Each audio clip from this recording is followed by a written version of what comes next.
Here's the drunken man in a red car. He just returned to the driveway next door, holding his drink in his hand. He turned into that driveway coming from Alexander Street. And he's walking over to Pat and Ronnie, holding a cell phone in his hand with a drink. He stopped on their stairwell now to text on his phone. He's nursemaiding this audio monitoring they're faking. That's all he's doing. And he's putting the phone to his ear. I'm videotaping him. Now he's looking over here, standing straight. Looking over here, he can't see my face because I'm hiding my face behind the windowsill. He's wearing a white jersey. Said Lee. It's got blue letters and number 50 on it. I don't know that man and have never spoken to him. I've never had any contact with him. He just walked into Pat and Ronnie's second floor apartment door next door. That's all they're doing is lying. He built your whole case around audio monitoring the testimony of an informant when anybody can see what they're doing. As many people have come up and down the street, you don't think there's going to be anybody say, oh, you know what? Yeah, there's this man. He stands out in that yard over there and waits for that woman to walk into her living room. I can see her through the window, and as soon as she does, he puts the phone up to his ear and starts talking when he runs up to the second floor apartment next door. Seen him do it dozens of times. Looks to me like he's surveilling her or something. Trying to act like he's having contact with her. Dips his head down to look up at her if she lets her dog out the door. She'll never talk to him. I never see her ever talk to him or any of those people. What the hell are they doing to her? I'm sorry, I'm stupid for thinking people do that. I'm not. I'm an American citizen, asshole. And you're the worst thing that's ever happened to this community. Whoever you are. You've done the same thing over and over again. Is this your one little bag of tricks that you play, whoever you are? You're a lying son of a bitch is what you are, and you're trying to kidnap my son while you line your pockets. Get your snitches to lie for you so they can get high and get drunk and get money from you. That you say you're spending on me and my son. You never spent a dime on me and my son. None of your snitches have either.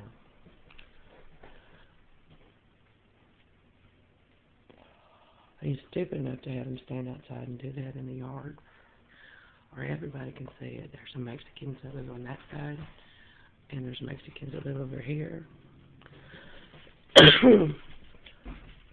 I didn't even open the door. He was standing out there at that swing set. As soon as I walked in the living room, he was holding the phone up to his ear. He whipped around in a 180, looked straight up here at the living room windows and started talking into his phone. He stood there talking and then went into Pat and Ronnie's apartment next door, then ran downstairs and jumped in his car. I'm going to send a time and date stamp Facebook update and describe these events that I videotaped as well. A time and date stamp, asshole, which means they're admissible. It's equally credible evidence. It's certainly more clear and convincing than testimony and audio monitoring that you say you heard all this. It's so ridiculous to the point that you're having snitches just stand out in the yard and look up while they're listening to audio monitoring on their cell phone while they're holding the fucking phone to their ear. There's no way he could have seen me walk in this living room. And that's what you do. You're sitting there doing voiceovers on audio monitoring. You know, your snitches and your cell phones to do it. It's called perjury. It's called suborning perjury. It's called falsifying evidence. It's called racketeering if anybody's gotten a dime out of it. You're looking at years in prison for it.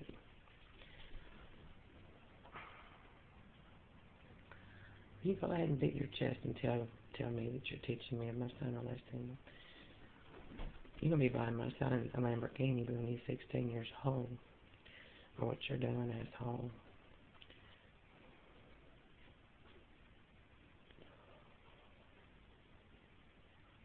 I don't know that man, and I've never spoken to him or Pat and Ronnie or the woman that comes over there with him. They've never had any contact with me and Jake at all. Ever. Verbal or nonverbal. That's it. That's the truth of it. And I'm sure taxpayers are going to love to hear it. See what the Shreveport Police Department does with their taxpaying dollars. I think go ahead and beat your chest and tell yourself you're teaching me a lesson, honey. A lesson that's going to cost this city millions of dollars. Have your snitches act like it's fucking Christmas. There goes Ronnie. I don't know if that's Ronnie or not. He's walking to that gray car that's parked next door. Heavy set black man. Orange t-shirt, black sweatshirt, white snow cap. He just opened his passenger door of his driver's side and closed it. And now he's getting into his driver's door. God help them if they have to work for a living. Or had to pay for their own beer. I'd rather suck the blood out of an honor student and his Ivy League educated mother and lie. I know the difference between a good cop and a bad cop. The bad cops, and anybody that wouldn't do anything like this doesn't deserve anything but a prison sentence.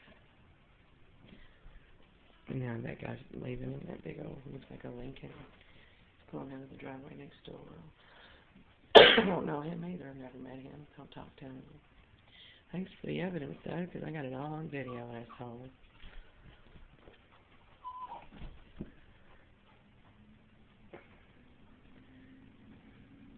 Now, there's somebody else sitting in the front right seat of that vehicle that he just got into. You are so fucking clever.